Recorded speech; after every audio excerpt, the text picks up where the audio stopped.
안녕하십니까. 비익적 국어 강사 최동민입니다. 자, 이번 시간은 이제 문장 구조의 마지막 시간인데요. 자, 이어진 문장 중에서 종속적으로 이어지는 문장을 한번 배워보도록 할게요.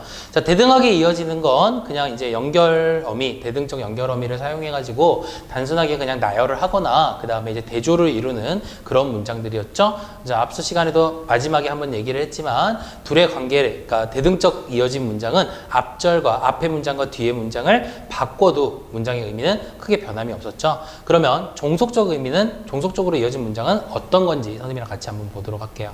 자, 앞절과 뒷절의 의미가 독립적이지 않아요. 그러니까 단순하게 나열이 되거나 대등한 게 아니고요. 종속적인 관계에 있는 문장이에요. 그러니까 일단은 쉽게 설명을 하자면 앞절이 뒷절에 종속되어 있는 거예요. 그러니까 뒷절을 좀 더 설명을 해주는 그러한 문장이 된다라고 하는 거죠. 그렇죠. 자, 먼저 어떻게 하면 종속적으로 이어진 문장을 만들어낼 수 있는지 그 실현 방법을 보면 종속적 연결 어미를 사용하죠. 아서.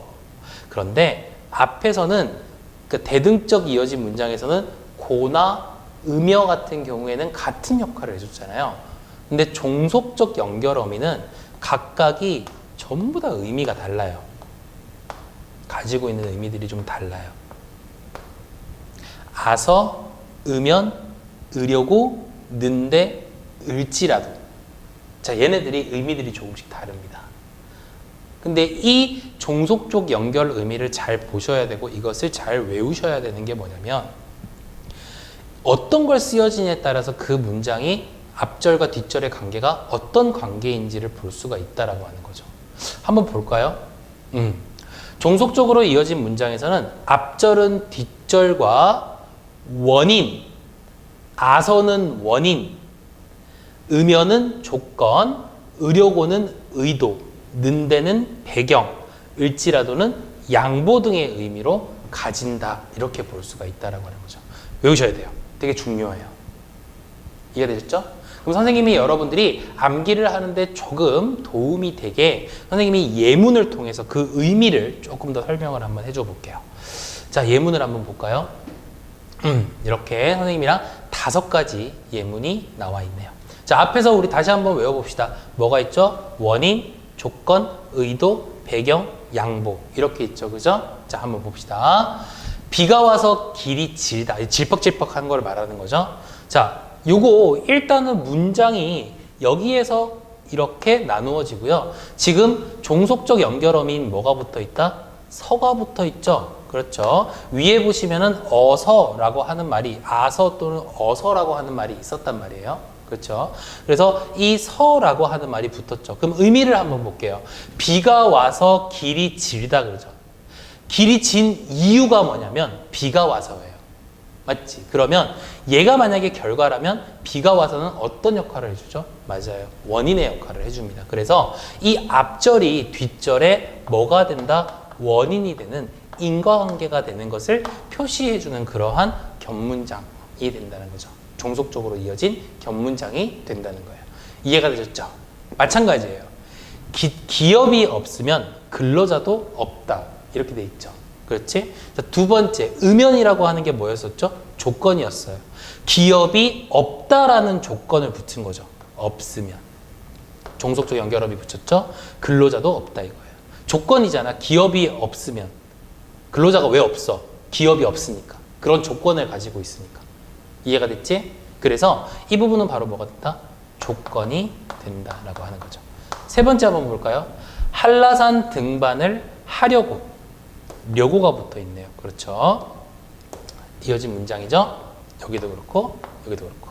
우리는 아침 일찍 일어났다. 우리가 아침 일찍 왜 일어났어요? 맞아요. 한라산 등반을 하려고. 려고 바로 뭐예요? 그 사람의 의도를 나타내는 거죠. 내가 일찍 일어나는 의도가 뭐냐? 그랬더니 한라산 등반을 하려고요. 맞죠? 그러면 얘는 뭐가 된다? 의도가 된다. 이렇게 볼 수가 있고요. 자, 내가 집에 가는데 는데라고 하는 말이 붙었네요.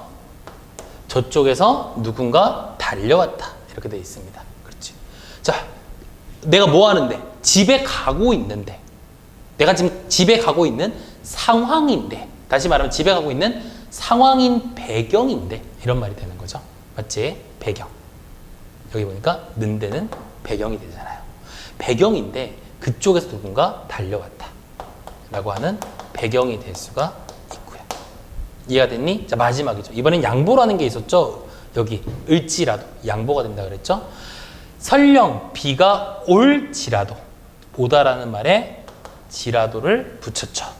그렇죠. 그래서 올지라도 우리는 어김없이 출발한다, 양보하는 거야. 아, 그렇게 하더라도 나는 꼭 저렇게 하겠다라고 하는 양보의 의미를 가지고 있다라고 하는 겁니다. 자, 종속적으로 이어진 문장의 선생님이 다양한 사례들까지 여러분들이 암기하기 쉽게 잘 이해를 시켜줬어요.